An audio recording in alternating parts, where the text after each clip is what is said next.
नमस्कार, म प्रतिमा चौधरी। नमस्कार, म अनिस्मा बस्नेत। राति 8 बजेको जनता समाचारमा स्वागत छ। सबैभन्दा पहिले प्रमुख समाचार। नेपालमा कोरोना संक्रमणको अवस्था असामान्य बन्दै दोस्रो लहर फैलन सक्ने भन्दै सतर्कता अपनाउन सरकारको अपिल। विकास विरोधीहरू सरकार परिवर्तनको खेलमा लागेको प्रधानमन्त्री ओलीको आरोप। केही महिना तलमाथि भए पनि आफू पुनः सत्तामा आउने दावी। केही दिनमै नयाँ सरकार बन्ने माओवादी अध्यक्ष दाहालको दावी। आगामी चुनावमा ओलीको पार्टीलाई चौथो स्थानमा झार्ने उद्घोष। सैन्य कुपछि म्यानमारमा एकैपटक 19 जनालाई मृत्युदण्डको सजाय। सेनाका सहयोगीको हत्या गरेको आरोप।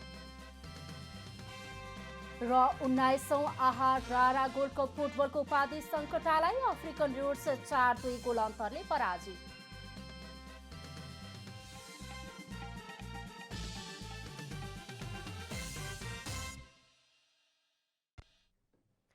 अब पुरा समाचार। पछिल्लो 24 घण्टामा नेपालभित्र थप 337 जनामा कोरोना भाइरसको संक्रमण पुष्टि भएको छ। 3532 जनाको पीसीआर परीक्षण गर्दा 337 जनामा संक्रमणको पुष्टि भएको स्वास्थ्य तथा जनसङ्ख्या मन्त्रालयले जनाएको छ। यो परीक्षण गरिएका कुल नमुनाको 9.54% हो। विश्व स्वास्थ्य संगठनका अनुसार परीक्षण गरिएको नमुना मध्ये 5% भन्दा धेरैमा संक्रमण पुष्टि भएमा अवस्था असामान्यतिर गएको मानिन्छ। आज थपिएका सँगै नेपालमा कुल संक्रमित संख्या 2,79,725 पुगेको छ। त्यस्तै 151 जना निको भएसँगै कोरोना संक्रमण मुक्त संख्या 2,73,886 पुगेको छ। त्यसै पछिल्लो 24 घण्टामा एकजनाको मृत्यु भएसँगै कोरोना संक्रमणबाट मृत्यु हुनेको संख्या 3,039 पुगेको मन्त्रालयले जनाएको छ। हाल देशभर सक्रिय संक्रमित संख्या 2,800 जना रहेको पनि मन्त्रालयले जनाएको छ। कोभिड-19 संकट व्यवस्थापन केन्द्र सीसीएमसीले कोरोना संक्रमणको दोस्रो लहर फैलन सक्ने भन्दै सतर्कता अपनाउन अपिल गरेको छ। सीसीएमसीको शनिबार बसेको बैठकले पछिल्लो समय कोभिड संक्रमणको ग्राफ बढेको र नयाँ भेरिएन्ट समेत देखा परेको भन्दै सतर्कता अपनाउन राष्ट्रिय रूपमा अपिल गर्ने निर्णय गरेको हो। बैठकमा अहिलेको संक्रमणको स्थिति र तयारीको विषयमा छलफल भई आम रूपमा सतर्कता अपनाउन अपिल गर्ने निर्णय भएपछि प्रधानमन्त्री तथा मन्त्री परिषदका सचिव खगराज बरालले बताउनुभयो। बैठकले जिल्ला कोभिड-19 संकट व्यवस्थापन केन्द्रलाई अझै बढी सक्रिय बनाउने निर्णय समेत गरेको छ।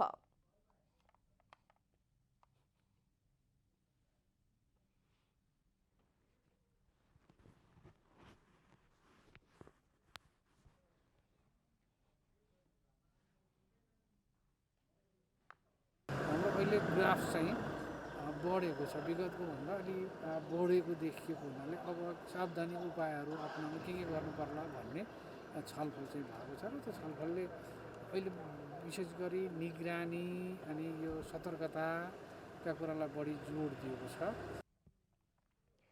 सीमानाकाहरूमा सञ्चालनमा आएका हेल्थ डेस्कहरूलाई थप प्रभावकारी बनाउने, एन्टिजेन टेस्टलाई बढाउने, कोभिड संक्रमण भई लक्षण देखा परेका बिरामीहरूलाई अस्पताल भर्ना गर्ने र लक्षण नदेखिएकाहरूलाई क्वारेन्टिनमा राख्ने काम गर्ने निर्णय पनि बैठकले गरेको छ।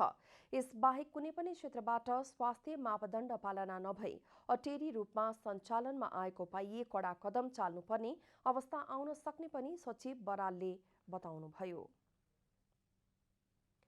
प्रधानमन्त्री केपी शर्मा ओलीले विकास विरोधीहरू सरकार परिवर्तनको खेलमा लागेको बताउनु भएको छ। केही महिनालाई तलमाथि परे पनि आफू फेरि पनि सत्ताको नेतृत्वमा आइपुग्ने प्रधानमन्त्री ओलीको दावी छ। शनिबार काठमाडौँमा आयोजित नेपाल उद्योग वाणिज्य महासंघको 55औं वार्षिक साधारण सभा तथा उद्योग वाणिज्य दिवसको उद्घाटन सत्रलाई सम्बोधन गर्दै प्रधानमन्त्री केपी शर्मा ओलीले विकास विरोधीहरू सरकार परिवर्तनको खेलमा लागेको बताउनु भएको हो। भूकम्पले ध्वस्त बनाएका संरचनाहरूको पुनर्निर्माण, अस्पताल र बाटाहरू निर्माणका लागि सरकारले उल्लेखनीय काम गरेको भए पनि नदेखेको जस्तो गरेर विरोधका लागि विरोध गर्ने प्रवृत्ति नेताहरूमा देखिएकोमा उहाँले आक्रोश व्यक्त गर्नुभयो। सत्यका हिमायती पाण्डव र रामको दृष्टान्त उल्लेख गर्दै केही महिनालाई तलमाथि परिहाल्यो भने पनि आफू फेरि पनि सत्ताको नेतृत्वमा आइपुग्ने दावी समेत प्रधानमन्त्रीको छ। विकास विरोधी र मुलुकमा अस्थिरता निम्त्याउन खोज्नेहरू सरकारको विकल्प खोज्ने तर्फ उन्मुख भएको भन्दै उहाँले त्यस्ता क्रियाकलापमा संलग्नहरूलाई शकुनीको संज्ञा दिनुभयो। उहाँले अर्को चुनावबाट संसदीय अङ्क गणितलाई दुरुपयोग गर्ने शकुनीका गोटी नै आफूले फ्याँकिदिने चेतावनी समेत दिनुभयो। अहिले पनि हटाइए भने यही संसदको एकातिर लान खोजेको थियो, अर्कातिर धकेलिहाल्यो भने केही छैन। 18 महिना हो, 20 महिना होला, त्यसपछि फेरि यस्तो अङ्कगणितलाई वरपर पार्न खोज्ने खालका शकुनीका गोटी पनि फ्याँकिनेछ। समृद्ध नेपाल सुखी नेपालीको लक्ष्य हासिल गर्नका लागि उद्योग व्यवसायलाई सबै ढङ्गले सुदृढ बनाउनु पर्ने भन्दै उहाँले सम्मानित उद्योग व्यवसाय समुन्नत नेपालको मर्म अनुसार अघि बढ्नु पर्नेमा जोड दिनुभयो। अझ पहिले नै मैले यसलाई पहल गर्न पाएको भए सायद सुदृढ र सम्मानित उद्योग व्यवसाय र समुन्नत नेपाल भनेर सम्मानित मात्रै चाहिँ सुदृढ नभइकन फेरि केही गर्दैन कि सम्मानित मात्रै त त्यस कारण हामीले सुदृढ बनाउनु पर्यो यस्तो स्ट्रङ। जनप्रतिनिधिमूलक संविधान सभाबाट संविधान बनिसकेपछि पनि राजनीतिक खिच्रातानीबाट देश गुज्रिरहने हो भने राष्ट्रले आर्थिक विकासको कोल्टे भने फेर्न सक्ने देखिँदैन। क्यामेरामा साजन थापाका साथ विकास पौडेल, काठमाडौँ। नेकपा माओवादी केन्द्रका अध्यक्ष पुष्पकमल दाहालले आगामी चुनावमा दलहरूसँग मोर्चा बनाएर केपी शर्मा ओलीको पार्टीलाई चौथो स्थानमा झार्ने बताउनु भएको छ। माओवादी केन्द्रको कर्णाली प्रदेश सम्पर्क समितिको शनिबार काठमाडौँमा भएको भेलामा दाहालले आगामी चुनावमा मोर्चा बनाएर केपी ओली समूहको पार्टीलाई चौथो पार्टी बनाउने बताउनु भएको हो। अहिले नेपाल पत्रकार महासंघको चुनावमा आफूहरूको पहलमा मोर्चाबन्दी गर्दा राम्रो परिणाम आएको र ओलीको समूहलाई चौथो नम्बरमा पुर्याउन सफल भएको समेत बताउनुभयो। जसपाका नेताहरूसँग पनि माओवादीको वेभलेन्थ पहिलेदेखि नै मिल्दै आएकाले मोर्चा बन्न सक्ने बताउनुभयो। यस्तै कांग्रेससँग सरकारमा सहकार्य र चुनावी तालमेल गरेमा आगामी चुनावमा केपी ओली चौथो दल हुने र उनको विघटनको यात्रा सुरु हुने दावी पनि गर्नुभयो। जसपासँग मोर्चा, अर्को पक्षसँग मोर्चा र नेपाली कांग्रेससँग कम्तीमा चाहिँ सरकारमा सँगै र चुनावी तालमेल भयो भने त्यो पनि ठुलो कुरा हुन्छ।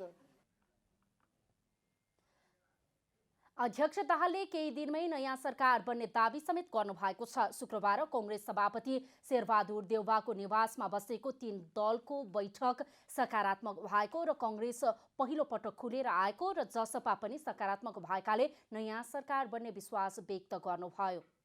नयाँ सरकार गठन गरौँ अब भन्ने प्रस्ताव औपचारिक ढङ्गले नेपाली कांग्रेस राखेपछि पहिलोचोटि प्रस्ताव राख्नुभयो, ठिक छ, हामी सल्लाह गर्छौँ, 1-2 दिनभित्र नै हामी टुङ्ग्याउँछौँ भनेर जसपाले पनि भनेको छ र मलाई लाग्छ केही दिनभित्र नयाँ सरकार गठन हुन्छ र हुनैपर्छ भन्ने लागेको छ।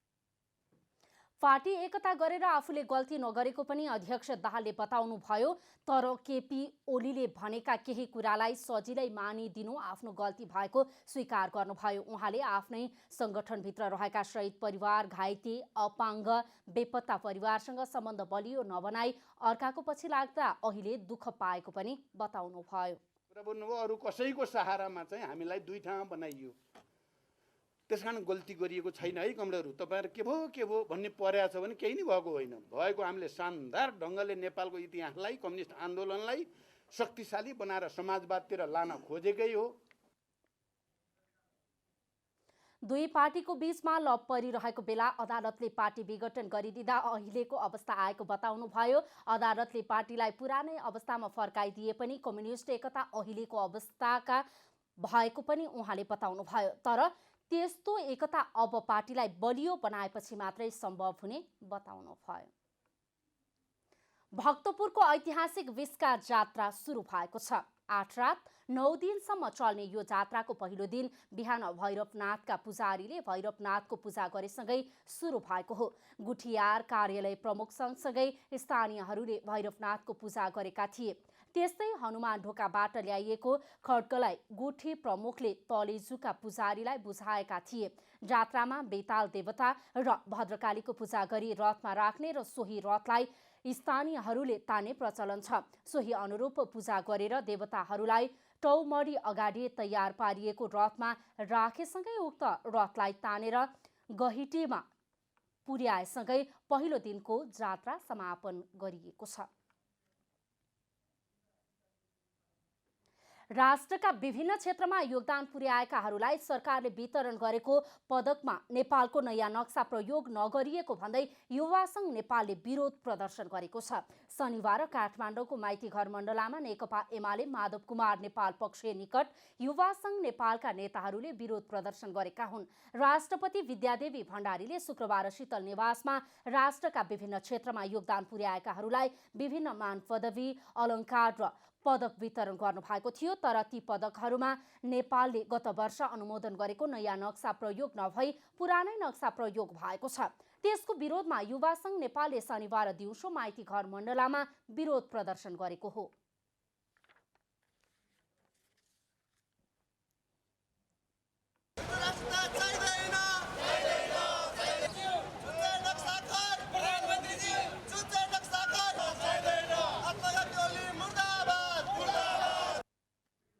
प्रदर्शनकारीहरूले चुच्चे नक्सा प्रयोग नभएका पदक खारेज गर्नुपर्ने लगायतका नारा लगाएका थिए।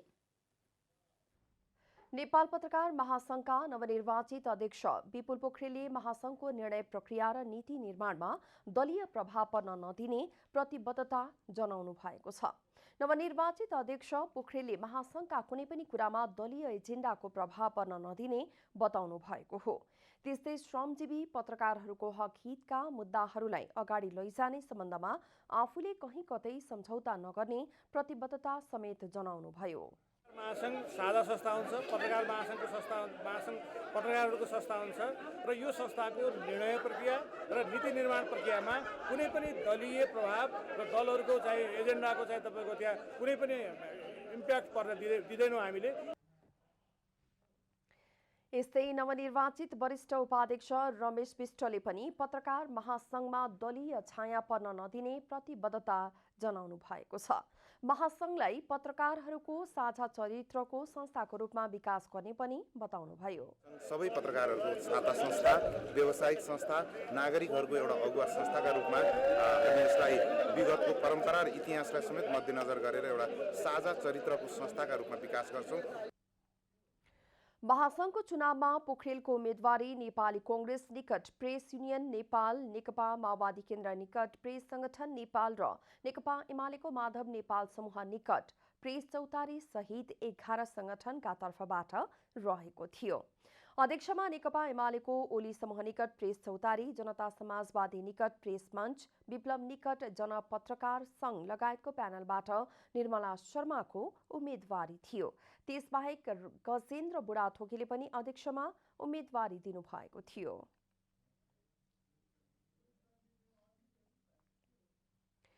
आरोहणका लागि थप हिमाल खुल्ला गर्न सरकार तयार देखिएको छ। पर्याप्त अध्ययन र व्यवसायीहरूसँगको सहकार्यमा सरकारले हिमाल खुलाउने तयारी गरेको हो। पछिल्लो समय आरोहणका लागि खोलिएका हिमालहरू पनि बन्द हुँदै गएका छन्। तर संस्कृति पर्यटन तथा नागरिक उड्डयन मन्त्री भानुभक्त ढकालले थप हिमाल खुल्ला गर्ने उद्घोष गरेपछि पर्वत आरोहण व्यवसायी खुसी देखिएका हुन्। नेपाल पर्वतारोहण सङ्घको 30औं साधारण सभामा बोल्दै मन्त्री ढकालले हाल 27 वटा हिमाल मात्रै आरोहण गर्ने अनुमति दिएको र व्यवसायीहरू प्रतिबद्ध भए थप हिमाल खुलाउन समस्या नहुने बताउनु भएको हो। सरकारको तर्फबाट हामीले जुन अहिले व्यवस्था गरेका छौँ, अध्यक्षज्यूले बताउनुभयो 27 वटा हिमालको बारेमा हामीले जे व्यवस्था गरेका छौँ, यसको अतिरिक्त यसलाई विस्तार गर्दै जाने कुरामा पनि राज्य सकारात्मक रहनेछ र यसमा सैद्धान्तिक हिसाब र सभा सम्मेलनहरूमा समीक्षा गर्ने कुरा मात्र होइन, ठोस प्रस्ताव तपाईँहरूको तर्फबाट अझ मूर्त रूपले आओस्। कार्यक्रममा पर्वतारोहण व्यवसायीले कोरोना महामारीका कारण पर्यटन क्षेत्र थिलथिलो भएको गुनासो गरेका छन्। उनीहरूले पर्यटन क्षेत्रलाई उकास्न सुधारका विभिन्न कार्यक्रम ल्याउन माग गरेका छन्। गरिरहेको पनि हुन्छ, गर्नुपर्ने काम पनि धेरै छ। आज धेरै राज्यको धेरै नेताहरू र मन्त्रीज्यूहरू क्याबिनेट मिनिस्टरहरू चेन्ज भएको छ। आजसम्म राज्यले देखाउनु भएको सद्भाव र सहयोगको लागि स्मरण गर्दै आगामी दिनहरूमा विगतमा कसले के गर्यो, हिजो के गर्यो, आज के गर्नुपर्छ, भोलि के गर्नुपर्छ। यता संस्कृति पर्यटन तथा नागरिक उड्डयन मन्त्रालयका सचिव यादव प्रसाद कोइरालाले पर्यटन क्षेत्रको विकासमा व्यवसायीले प्रभावकारी भूमिका खेल्न नसकेको आरोप लगाउनुभयो। उहाँले पर्यटन क्षेत्रको विकासका लागि व्यवसायीले भौतिक संरचना निर्माणमा ध्यान दिनुपर्ने बताउनुभयो। यसकै केही कमी कमजोरीहरू पनि मैले नजिकबाट हेर्ने मौका पाएको छु। हिजोका दिनहरूमा, अब आजको दिनमा राम्रो गर्नुभयो अहिलेको अध्यक्षज्यूले, तर हिजोका दिनमा यो पारदर्शी थिएन। हाम्रा हिसाब किताब र यसले के काम गरिरहेछ भन्ने कुरा चाहिँ अलिक जनता समक्ष पारदर्शी रूपले अगाडिपट्टि ल्याउनु पर्ने थियो, त्यो यसले ल्याउन सकिरहेको छैन। साधारण सभामा सङ्घलाई योगदान पुर्याउने विभिन्न व्यक्ति तथा सङ्घ संस्थालाई सम्मान गरिएको थियो। क्यामेरामा जयराज थपलियाका साथ ऋषि खतिवडा, काठमाडौँ। विवेकशील साझा पार्टीका अध्यक्ष रविन्द्र मिश्रले समसामयिक राजनीतिमाथि विवेचना गरिएको पुस्तक राजनीतिसँगै राजकाज सार्वजनिक गर्नुभएको छ। शनिबार काठमाडौँमा एक कार्यक्रमका बीच पूर्व प्रधानमन्त्री डाक्टर बाबुराम भट्टराई र राष्ट्रिय योजना आयोगका पूर्व उपाध्यक्ष डाक्टर स्वर्णिम वाग्लेले पुस्तकको विमोचन गर्नुभयो। पुस्तकमा मिश्रले नेपालको राजनीतिको उठान, अभ्यास र वर्तमान अवस्थालाई केलाउनु भएको छ। नेपाली राजनीतिको दूरगामी लक्ष्य र अहिले भइरहेको अभ्यास विरोधाभासपूर्ण रहेको टिप्पणी पुस्तक मार्फत गर्नुभएको छ। राजनीतिक कार्यकर्ता, राजनीतिक दल, सरकार र समाजको मनोविज्ञानले संविधानको प्रस्तावमा उल्लेख भएका नेपालको दृश्य पूरा हुन असम्भव रहेको निष्कर्ष दिनुभएको छ। पुस्तकबारे र समसामयिक राजनीतिबारे डाक्टर भट्टराई र डाक्टर वाग्लेले चर्चा गर्नुभएको थियो।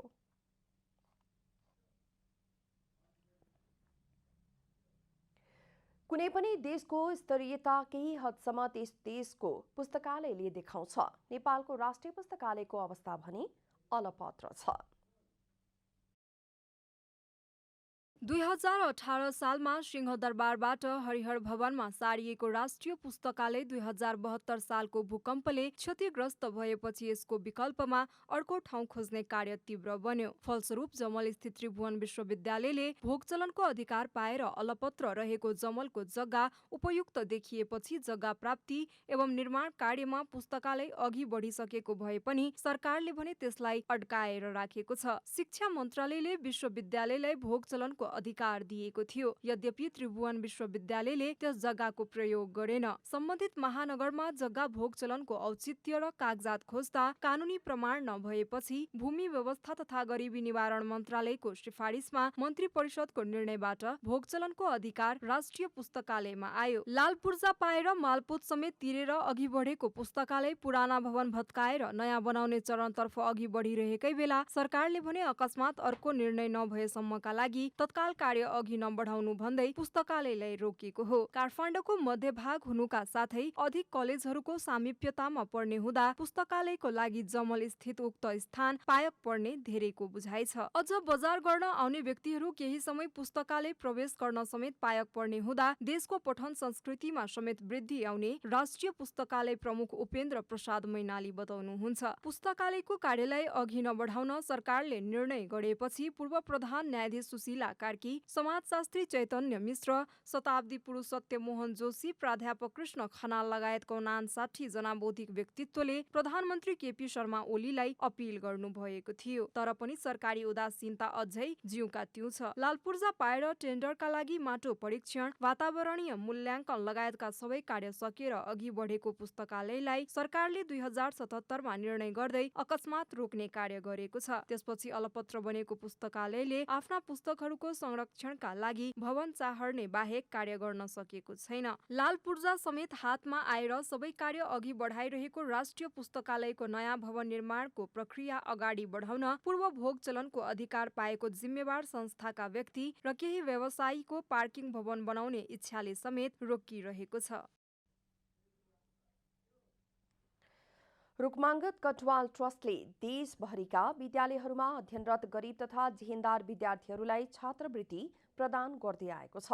आज काठमाडौँमा आयोजित एक कार्यक्रममा ट्रस्टले आर्थिक अवस्था कमजोर भएका विद्यार्थीहरूका लागि हालसम्म 62,64,843 रुपैयाँ प्रदान गरेको जनाएको छ। देशका ग्रामीण भेगमा अध्ययन गर्ने विद्यार्थीहरूको क्षमता वृद्धि गर्नका लागि ट्रस्टले विभिन्न सृजनात्मक कार्यक्रम पनि गर्दै आएको जनाएको छ। पूर्व प्रधान सेनापति रुकमाङ्गत कटुवालले स्थापना गर्नुभएको ट्रस्टले विभिन्न दैविक विपत्तिमा परेकाहरूलाई पनि सहयोग गर्दै आएको छ।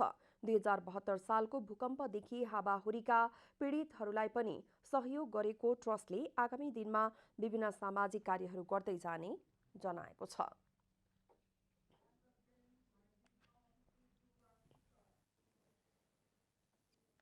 नवलपुरको हुप्सेकोट गाउँपालिका वडा नम्बर 3 मा रहेको 100 बिघा जग्गा सुकुम्बासीका नाममा गैर सुकुम्बासीले कब्जा गरेको पाइएको छ।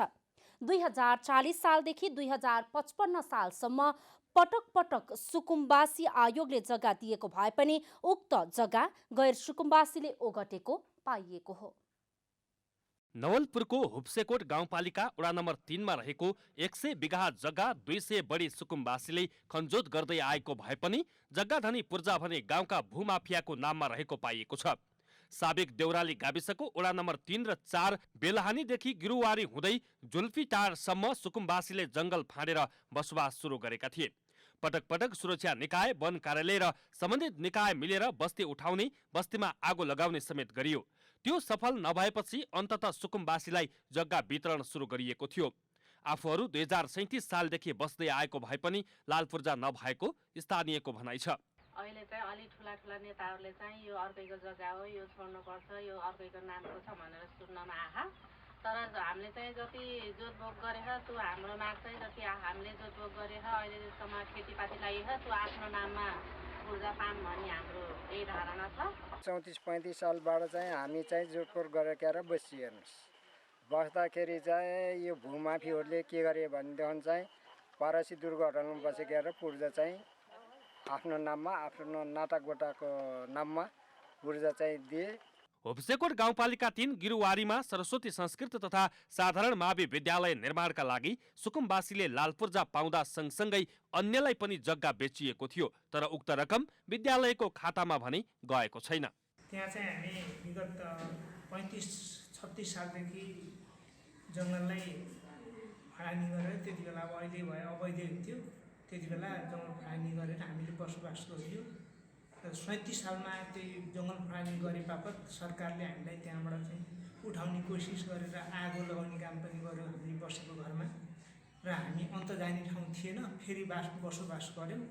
त्यसपछि समय परिवर्तन हुँदै आयो अनि 40 सालमा त्यही क्षेत्रमा फेरि त्यो सुकुम्बासी चाहिँ हामी बसेका सुकुम्बासीले जग्गा दिनु भनेर 30 वर्षदेखिको विवाद अझै सुल्झिन सकेको छैन। हातमा लाल पूर्जा हुनेले जग्गा जोतभोग गर्न नपाउने, जोतभोग गर्नेको हातमा लाल पूर्जा नहुने यहाँको प्रमुख समस्या रहेको हुप्सेकोट गाउँपालिका वडा नम्बर 3 का वडा अध्यक्ष छविलाल मिढुनको भनाइ छ। अन्यमा कोही पनि पर्नु हुँदैन। अब उहाँहरू साँच्चै उहाँले पनि न्याय पाउनुपर्छ, बस्न पाउनुपर्छ, जोतभोग गर्न पाउनुपर्छ र विद्यालयमा पैसा परेको हकमा चाहिँ मैले यति बेला झ्याप्पै बोलिहाल्न चाहिँ मिल्दैन, किनभने त्यो विषयमा पनि हामीले अध्ययन गर्नुपर्छ। झन्डै 100 बढी बिघा जग्गा अहिले विवादित रहेको छ। नवलपुरबाट खगेन्द्र पराजुलीको रिपोर्ट।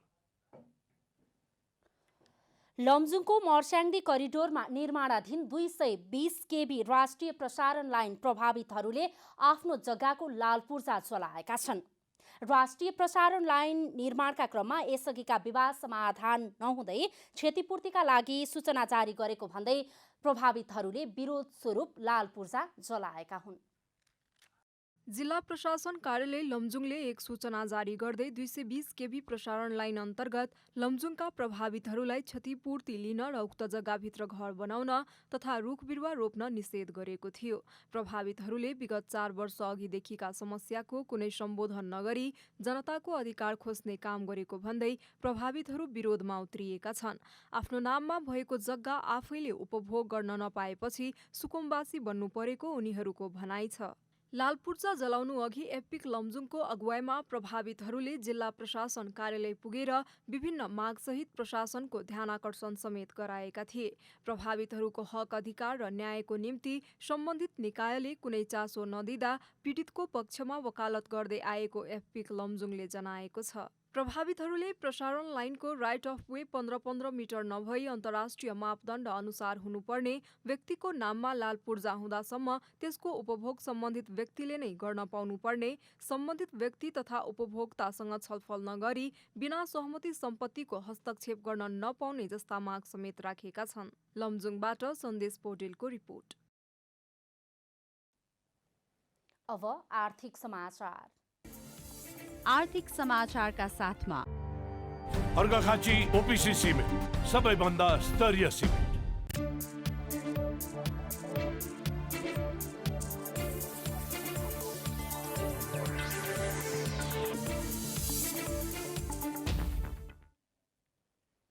नेपाल उद्योग वाणिज्य महासंघले 10 वर्षे भिजन पेपर सार्वजनिक गरेको छ।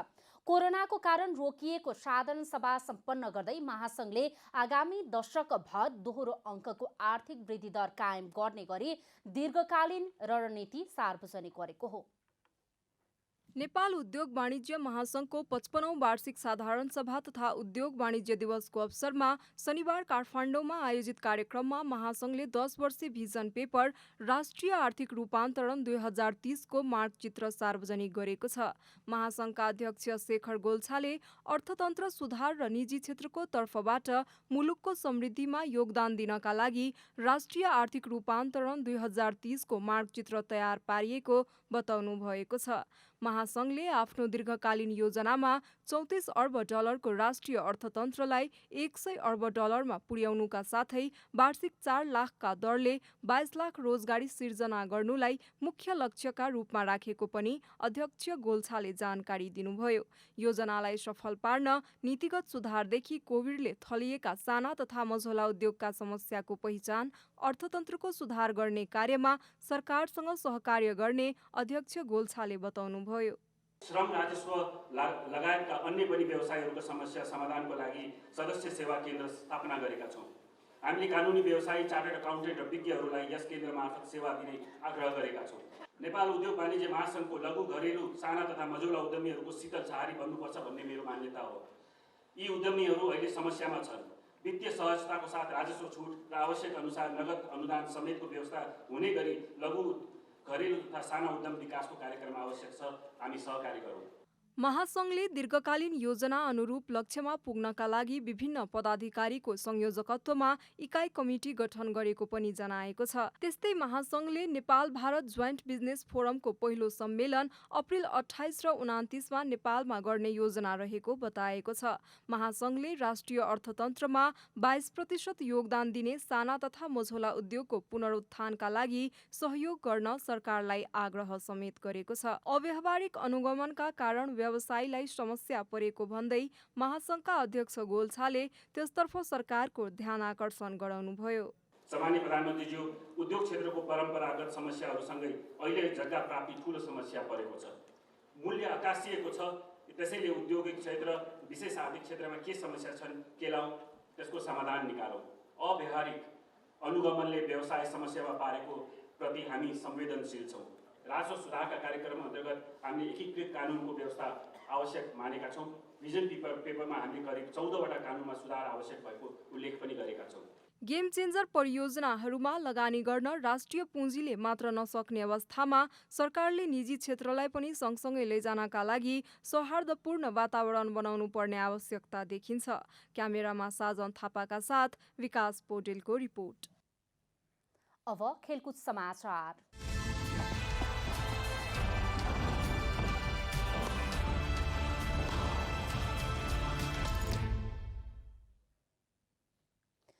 19औं आहा रारा गोल्ड कप फुटबल प्रतियोगिताको उपाधि सङ्कटा क्लबले जितेको छ। पेनाल्टीमा अफ्रिकन रुट्स एसोसिएसनलाई 4-2 गोल अन्तरले हराउँदै सङ्कटाले उपाधि जितेको हो।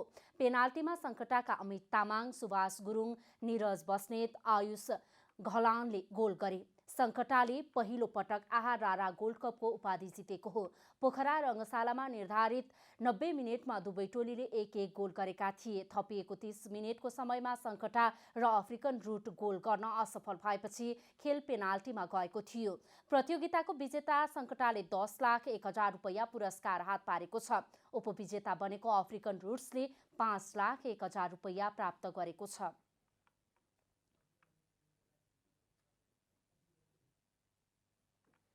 विभागीय टोली एपीएफले ललितपुर मेयर्स कप क्रिकेट प्रतियोगिताको उपाधि जितेको छ।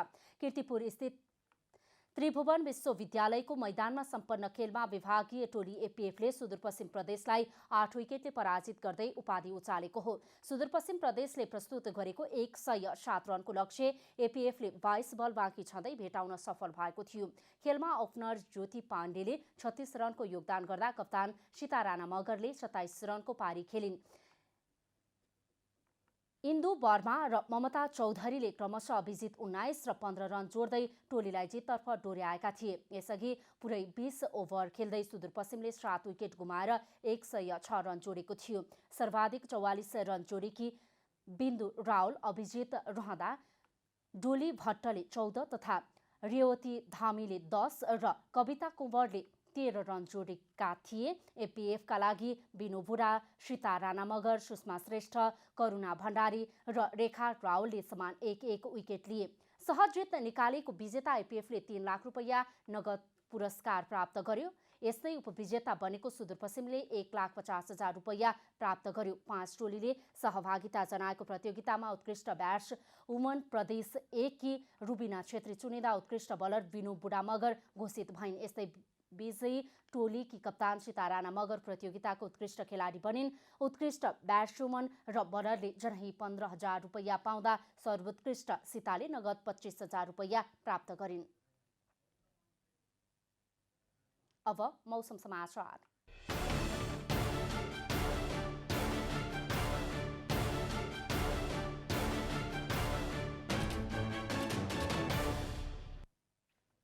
हाल देशमा स्थानीय वायुको साथै पश्चिमी वायुको समेत आंशिक प्रभाव रहेको छ। आज राति देशका पहाडी भूभागमा मौसम आंशिक बदली रही बाँकी भूभागमा मौसम सामान्यतया सफा रहने जल तथा मौसम पूर्वानुमान महाशाखाले जनाएको छ। अब देशभरका विभिन्न स्थानका मौसम सम्बन्धी थप विवरण।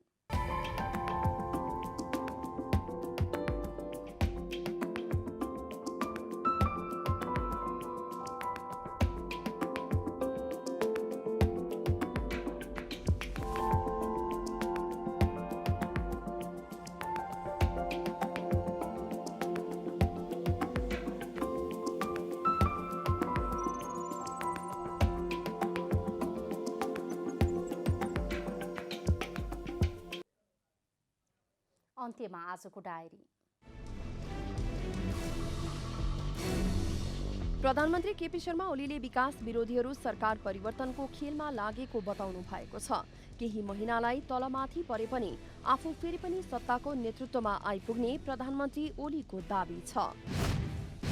नेकपा माओवादी केन्द्रका अध्यक्ष पुष्पकमल दाहालले आगामी चुनावमा दलहरूसँग मोर्चा बनाएर केपी शर्मा ओलीको पार्टीलाई चौथो स्थानमा झार्ने बताउनु भएको छ। जसपाका नेताहरूसँग पनि माओवादीको वेभलेन्थ पहिलेदेखि नै मिल्दै आएकाले मोर्चा बन्न सक्ने र कांग्रेससँग सरकारमा सहकार्य र चुनावी तालमेल गरेमा आगामी चुनावमा केपी ओली चौथो दल हुने र उनको विघटनको यात्रा सुरु हुने दाबी समेत गर्नुभयो।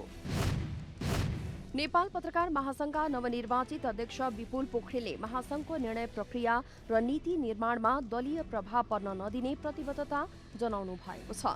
अध्यक्ष पोखरेलले महासंघका कुनै पनि कुरामा दलीय एजेन्डाको प्रभाव पर्न नदिने बताउनुभयो। यस्तै श्रमजीवी पत्रकारहरूको हकहितका मुद्दाहरूलाई अगाडि लैजाने सम्बन्धमा आफूले कहीँ कतै सम्झौता नगर्ने प्रतिबद्धता पनि जनाउनुभयो। म्यानमारमा सेनाका क्याप्टेनको सहयोगीलाई हत्या गरेको आरोपमा 19 जनालाई मृत्युदण्डको सजाय सुनाइएको छ। सैनिकको पछि यस्तो सजाय सुनाइएको यो पहिलो पटक हो। गत मार्च 27मा याङ्गुनको उत्तरी ओकालापा जिल्लामा उक्त हत्या भएको अन्तर्राष्ट्रिय समाचार संस्था CNN ले जनाएको छ। विभागीय टोली एपीएफले ललितपुर मेयर्स कप क्रिकेट प्रतियोगिताको उपाधि जितेको छ। विभागीय टोली एपीएफले सुदूरपश्चिम प्रदेशलाई 8 विकेटले पराजित गर्दै उपाधि उचालेको हो। सहज जित निकालेको विजेता एपीएफले 3 लाख रुपैयाँ नगद पुरस्कार प्राप्त गर्यो। त्यस्तै उपविजेता बनेको सुदूरपश्चिमले 1,50,000 रुपैयाँ प्राप्त गरेको छ।